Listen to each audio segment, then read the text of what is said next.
Fala galera, canal Eu Projeto Engenharia, meu nome é Gabriel Cunha, sou engenheiro civil e hoje a gente vai falar aí sobre punção.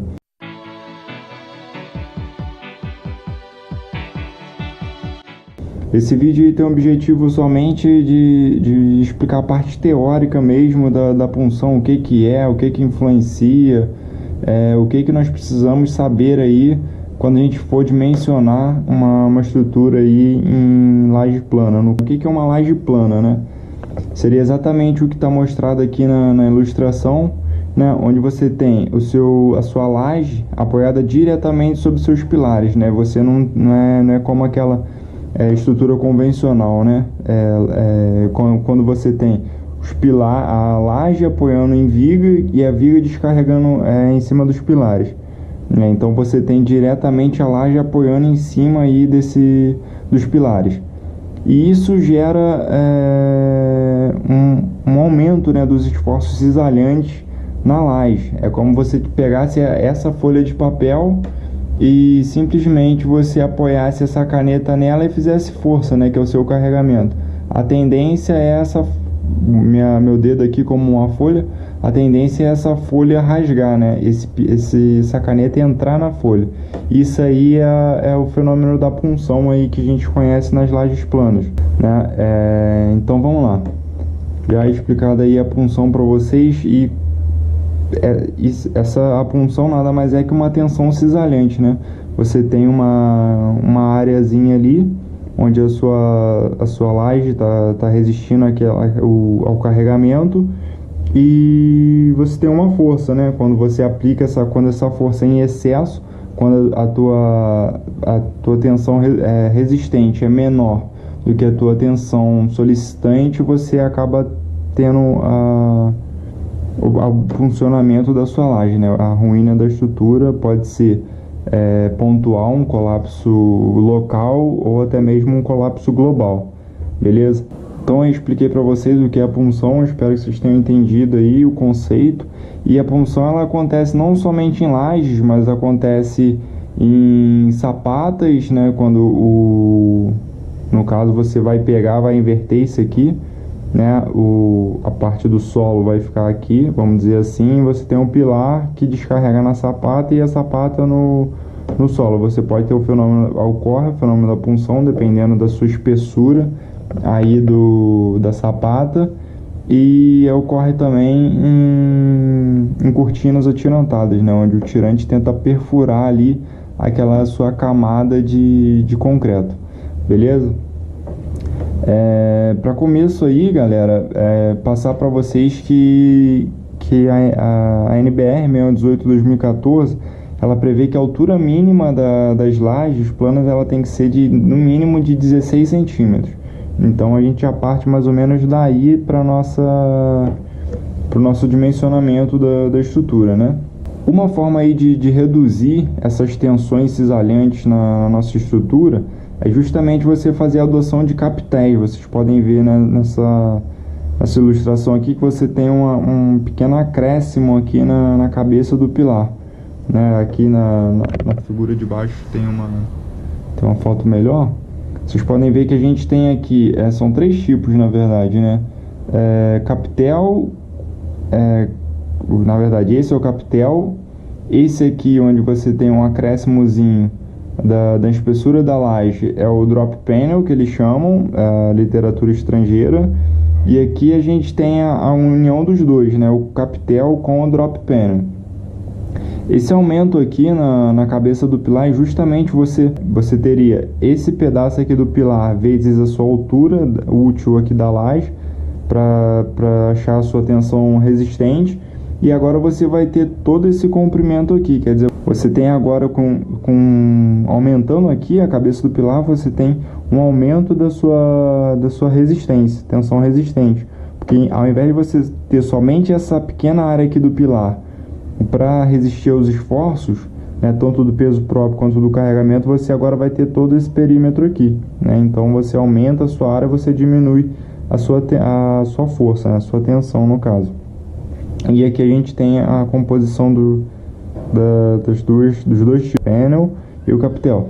Mas vale lembrar que a nossa norma brasileira, ela só considera como capital. Tanto o drop panel quanto o capital, eles são calculados e considerados como capitais, né? Não tem essa diferenciação aí de um para o outro, drop panel. Isso é mais encontrado na literatura estrangeira. Hoje em dia não é tão utilizado assim o capital, pelo fato de você ter que fazer a forma, ter mais trabalhos aí com mão de obra mesmo, carpinteiro, com armador, com todos esses processos aí que envolvem custo e tempo numa obra que às vezes a gente não tem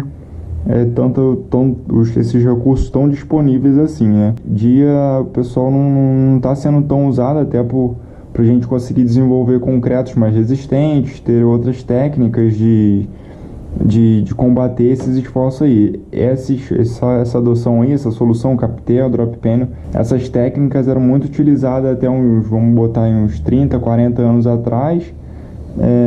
Porém, com a inovação aí, com novas técnicas e metodologia de construção, deixou de ser tão usado assim. Além do que você, esteticamente, dependendo de qual for a sua arquitetura, qual o seu propósito, pode ir contra, né, a sua arquitetura. Vamos supor, você ou vai querer deixar exposto. Se for deixar exposto, você possivelmente vai ter que cortar aqui, possivelmente ter que esconder isso aqui com forro também. Então não é tão interessante a gente adotar aí os capitéis hoje em dia, mas é uma solução aí a ser pensada caso seu projeto dependa disso, né?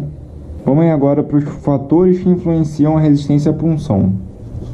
Um dos principais fatores aí que influenciam a resistência à punção, se não for o principal, é o próprio FCK. Você tendo um FCK com a resistência maior, né? Uma resistência característica maior, acaba que a sua laje vai conseguir suportar mais essa pressão aí nessa pequena área, nessa tensão. Então aí FCKs de 30, 35, 40, até 50 MPa são muito utilizados aí nos projetos em lajes planas, justamente para vencer o fenômeno da punção e você não precisar adotar os capitéis, que é um negócio que dá mais trabalho de fazer. Outro fator aí é a taxa de armadura longitudinal. Estudos aí comprovam que a taxa de armadura longitudinal, né, as barras longitudinais, da laje, que entram na parte tanto inferior quanto superior, elas influenciam na sua resistência à punção, mesmo que esse tipo de armadura não tenha função principal para combater os esforços da punção. O que acontece? Ela acaba que consegue distribuir melhor essas tensões. E aí você acaba não tendo concentração de tensões e acaba tendo uma resistência maior na sua laje. As dimensões e a geometria do pilar também influenciam, né? Se você tiver um pilarzinho muito pequenininho, sua área vai diminuir e a tensão de solicitante vai lá para cima. Se você tiver um pilar muito grande, a sua tensão resistente vai aumentar, né, e você vai conseguir aí, resistir à sua tensão solicitante, né? Então aí a dimensão do pilar, a geometria, se ele é redondo, se ele é retangular, se ele é quadrado, também influencia. E aí a gente tem aqui o índice de retangularidade, né? Que vamos colocar aqui um pilar quadrado com determinada área resiste a um determinado esforço, né? Uma determinada tensão solicitante. Só que se eu pegar esse pilar com a mesma área e der uma esticada nele, né? Conseguindo manter a mesma área, no caso ele vai ficar um retângulo, eu vou ver que a gente não vai resistir à mesma tensão solicitante. Isso porque a gente gera pilares retangulares geram concentração de esforço, né? Concentração de tensão nas quinas do pilar. Então acaba que para uma mesma área, né, a gente deveria ter a mesma tensão resistente, mas não é o caso. Acaba que os pilares retangulares, com um índice de retangularidade 3, 4 ou 5, eles resistem menos que um pilar com a área semelhante, só que com forma quadrada, né? Então os pilares paredes aí, eles têm a tendência de resistir menos que um pilar retangular, né? A espessura da laje influencia na resistência. Como eu falei no início do vídeo, quando você tem uma altura maior da laje, você pega o pilar, né? Você pega aqui o pilar vezes aquela altura útil, né? Você tem sua área cisalhante. Então, se você tem uma altura maior da laje, você vai ter uma área maior para achar sua tensão resistente. E isso vai influenciar na sua tensão final aí de resistente. É bom lembrar que pode ser que às vezes não valha tanto a pena assim você aumentar a altura da laje. Ao mesmo tempo que você tem um aumento da altura da laje, você aumenta a tensão resistente, beleza. Só que você aumenta também o peso próprio da estrutura como um todo, e além de aumentar o custo da obra também, né? Que 2 centímetros aqui que você aumenta em metros cúbicos de concreto vai dar bastante coisa. Então, às vezes não é tão econômico assim você fazer esse tipo de adoção, né? Tudo tem que ser analisado e estudado. Armadura de punção, que também influencia aí a resistência à punção. Nós temos vários tipos de armadura, temos estribos, temos estribo inclinado, estribo reto, estribo aberto, temos os studs, temos sherband, temos vários tipos aí de armadura de punção, mas os mais utilizados são os estribos e os studs, né? A NBR 618 recomenda que seja utilizado o stud pelo fato da fácil colocação dele, né? E a qualidade do material, né? Você, naquela área ali em torno do pilar, que você já tem uma concentração alta de aço, você acaba, o stud, ele entra ali, ele entra bem justinho, né? Ele não ocupa tanto espaço ali de concreto, acaba que você tem uma concretagem melhor. Já quando você vai pôr os estribos, né, a sua concentração de armadura ali é maior, né? Mas por isso até que a norma recomenda aí, né, que seja utilizado o stud como armadura de punção, para combater a punção. E a posição do pilar também influencia na resistência à punção. Se for pilar de centro, se for pilar de canto ou pilar de borda, né? Que aqui no de centro, quando você tem aqui o seu pilar de centro, né? Você tem aqui o momento chegando aqui e aqui, só que acaba que nesse ponto e nesse ponto onde ocorre a punção, né? O perímetro crítico, os momentos se equilibram, né? Esse momento se equilibra para cá, mas não acontece quando você, por exemplo, tem um pilar de canto aqui, né? Você tem um momento você tem um momento aqui em uma direção. Quer dizer, esse momento vai influenciar na sua resistência à punção final. Outro fator também que é prescrito pela NBR 6118 é justamente a armadura contra colapso progressivo, né? O que acontece aqui? Nessas 2 primeiras fotos aqui, a gente tem um destacamento da armadura superior, né? Quando você, vamos supor, você não continuou o seu positivo aqui.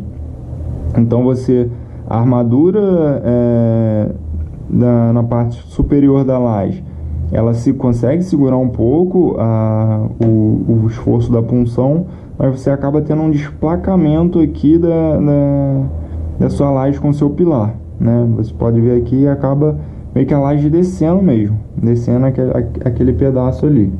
Quando você tem a armadura contra colapso progressivo, você suaviza esse processo aqui de colapso, né? A gente pode ver aqui na foto que mesmo quando tem um desplacamento aqui da armadura negativa, a armadura positiva, que está na parte inferior aqui da laje, ela consegue segurar aqui a sua laje.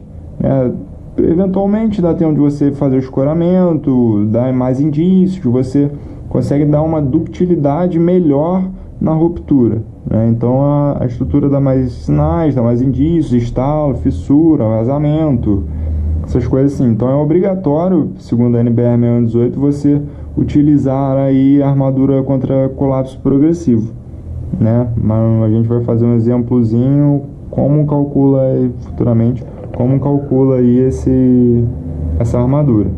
Agora, se essa verificação não for verdadeira, se o meu tal RD1 for menor que meu tal SD,